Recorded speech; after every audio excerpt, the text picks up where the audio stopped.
shoot. All right, I am seeking a motion, guys, that would suspend the House rule that would allow us to delay sending bills to the floor from the current House rule of three legislative days. So is there a motion to suspend that rule? Motion to suspend. Second. It's been moved and properly seconded. Is there any discussion on that?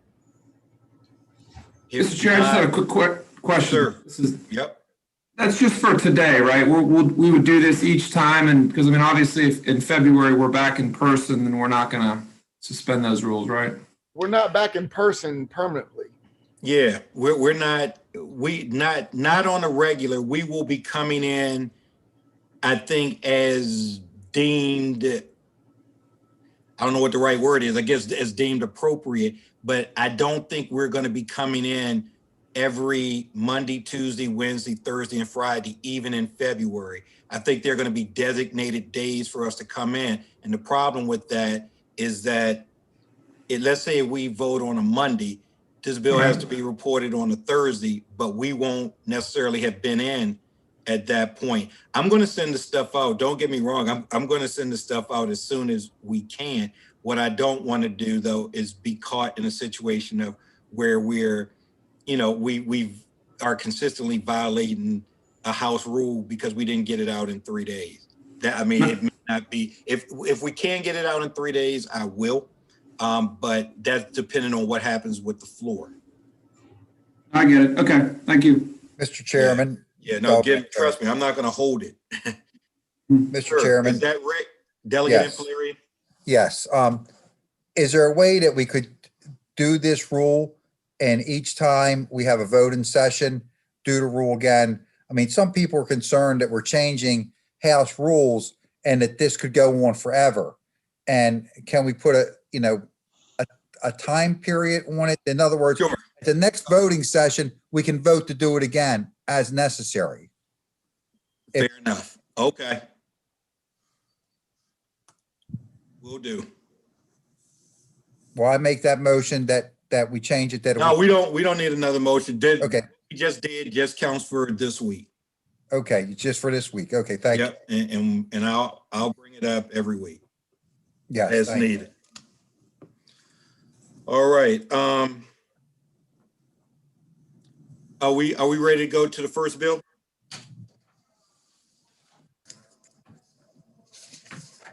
Yeah. All right. Let me see. I don't think I have that before me. So what's the first? Is it Delegate Rogers' bill? Yeah, House Bill 239. Okay, let's roll with that.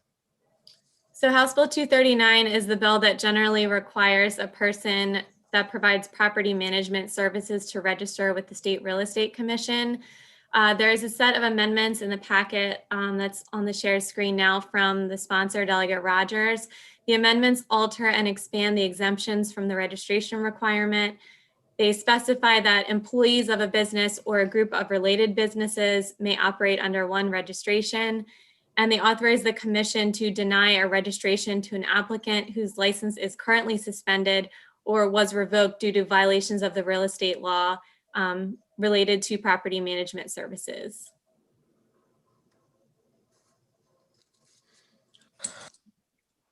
Are there any questions on the amendment?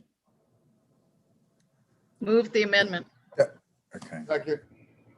Moved and seconded on the amendment. Are there any questions on it?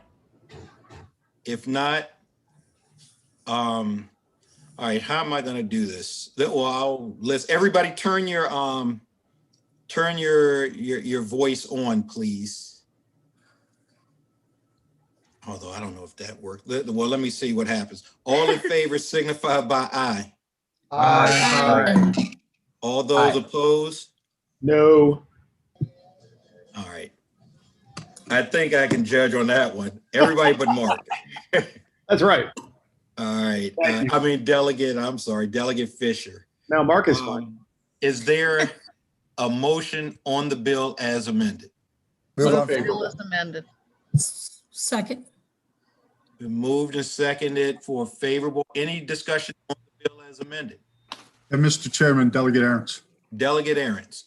Okay, I got a lot of questions. Not a lot of questions about the bill, but the bill actually, as I look at it, the people that have caused this bill to happen are real estate agents currently.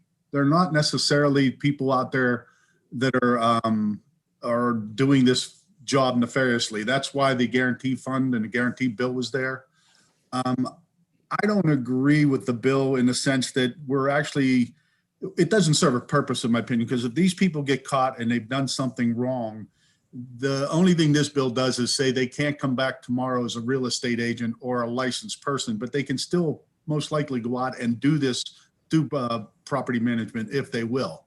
And I think if this is really geared to help the realtors already, we do a lot of training. They can put a certificate in, if you will, to allow this to sit back and say, now you have a property management certification, sort of like we do get certified to do commercial real estate. We are certified to do other things.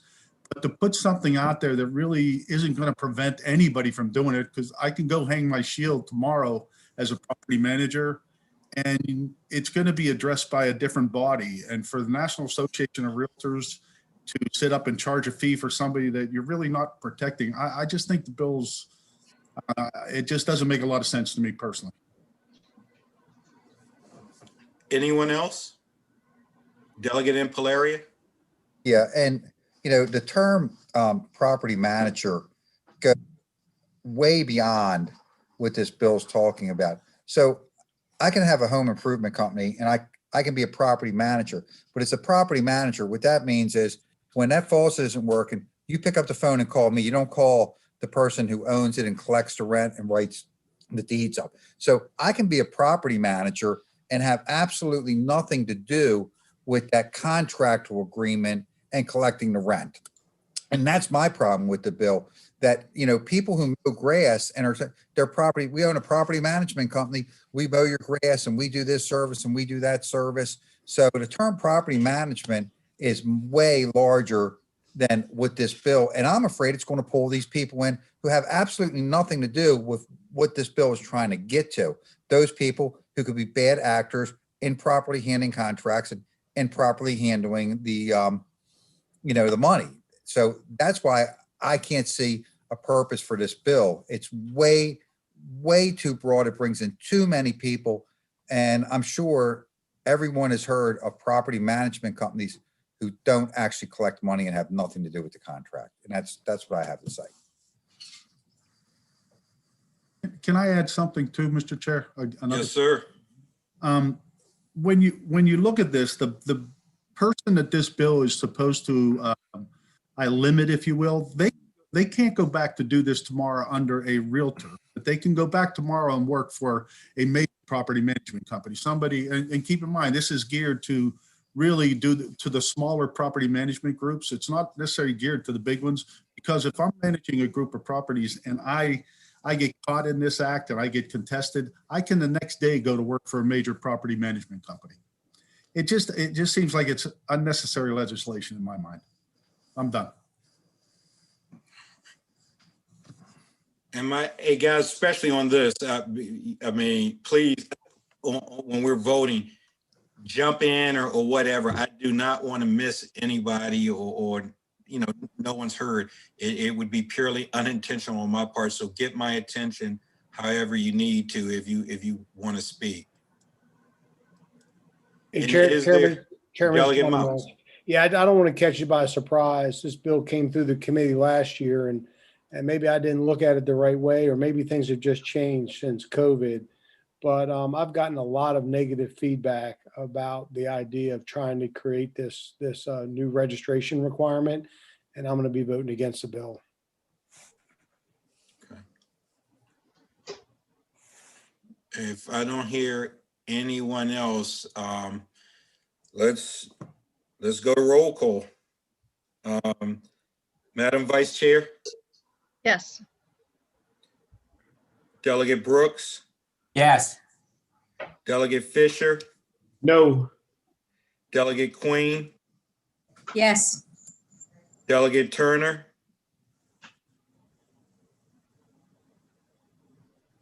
I don't see her. She's muted.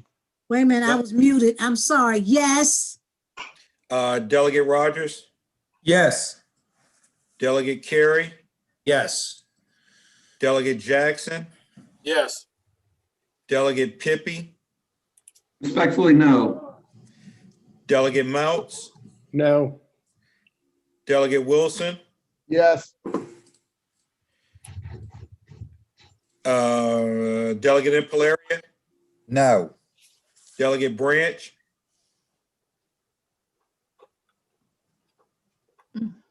If you're with us, Delegate Branch, you're muted. We'll see him. Excused. Okay, excuse Delegate Branch. Delegate Valderrama, Aye.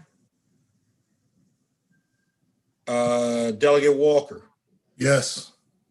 Delegate Chi, Yes. Delegate Adams, No. Delegate Aaron's, No. Delegate Fennell, Yes. Delegate Charkoudian, Yes. Delegate Howard, No. Delegate Crosby, Yes. and Delegate Watson. Yes. Motion carries, is it 14-7? I got 15-7. 15-7. Motion 15-7 and one 15 excused. 15-7, one excused. It's 24 of us, right? That was 23. I don't have a list with me, but Let me see. I want to make sure I got the count right. I think it failed, Mr. Chairman. You have 24 members. Okay. there's 'Cause I one. knew I hadn't voted, so I was trying to figure out how we got to 15 without Delegate Branch being there. Okay, so it's 15-7, 4, whatever, it passed. Motion carried. Let's, next bill, please. Next bill is House Bill 294. This is the bill that increases the threshold from $5,000 to $10,000 or $25,000 for a licensed architect to approve specified projects. The lower threshold exemption is for alterations to facades, joists, plumbing, etc., while the higher threshold exemption applies for minor alterations to a building. No amendments in the Is that packet. that bill they worked out? With AIA, the industry. Mhm. Okay. Move favorable. Second. Moved and properly seconded for favorable. Is there any discussion? Yeah, Mr. Chairman, real quickly, I had a question. Yes, sir. Is this to council, is this already, I mean, I did read the bill and I read the fiscal note, but is this already a state requirement across all counties, or do counties have discretion already? This is a state requirement, that there's a threshold, and if the contract amount is over that, then you have to hire a licensed architect. So this is raising the thresholds to make it, for smaller, more contracts could be performed on without having the architect. And that threshold already exists statewide at the $5,000 level. Right. Okay, thanks. Yeah, I think one of the issues that was brought up by the sponsor was that hiring like the architect would cost more than what the job would. Am I correct, Laura? Yes. So that led to a lot of interim discussion, and that's what they brought back, just for background. I thought I heard a move by Delegate Impalaria in a second. So if there isn't any further discussion, then Madam Vice Chair? Move favorable. I think that's what was moved. Yes. Oh, I'm Yes. voting. I apologize. Yes. Yes. Delegate Watson, Yes. Delegate Crosby, Yes. Delegate Howard, Yes. Delegate Charkoudian, Yes. Delegate Fennell, Yes. Delegate Aaron's, Yes. Delegate Adams, Yes. Delegate Chi, Yes. Delegate Walker, Yes. Delegate Valderrama, Aye. Delegate Branch is excused, Delegate Impalaria, Yes. Delegate Wilson, Yes. Delegate Mouts, Yes. Delegate Pippy, Yes. Delegate Jackson, Yes. Delegate Carey, Yes. Delegate Rogers, Yes. Delegate Turner, Yes. Delegate Queen, Yes. Delegate Fisher, Yes. Delegate Brooks. Aye. Motion carries. Mr. Chair, if I could just add one thing to Delegate Fisher's question.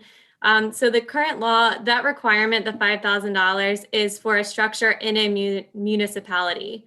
So maybe that might be why some people aren't familiar. This is a requirement for structures in a municipality, but it's a current requirement threshold. So you're raising the threshold for all of those contracts. Got it. Thanks. Last bill. Okay.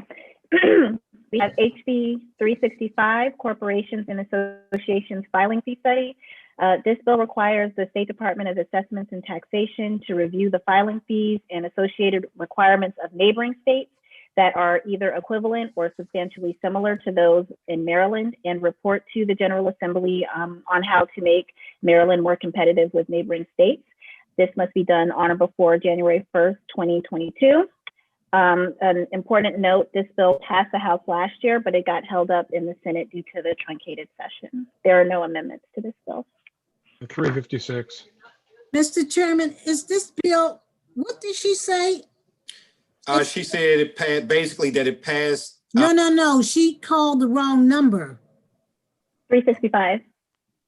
Oh, I Did I got call the- 356. Oh, sorry, 356. I'm sorry. No 356. problem. Thank you. Mr. Chairman, Mr. Chairman, I have a quick question. Delegate Fisher. Thank you. So is I'm not sure what our process is with Zoom on amending bills and stuff like that moving forward.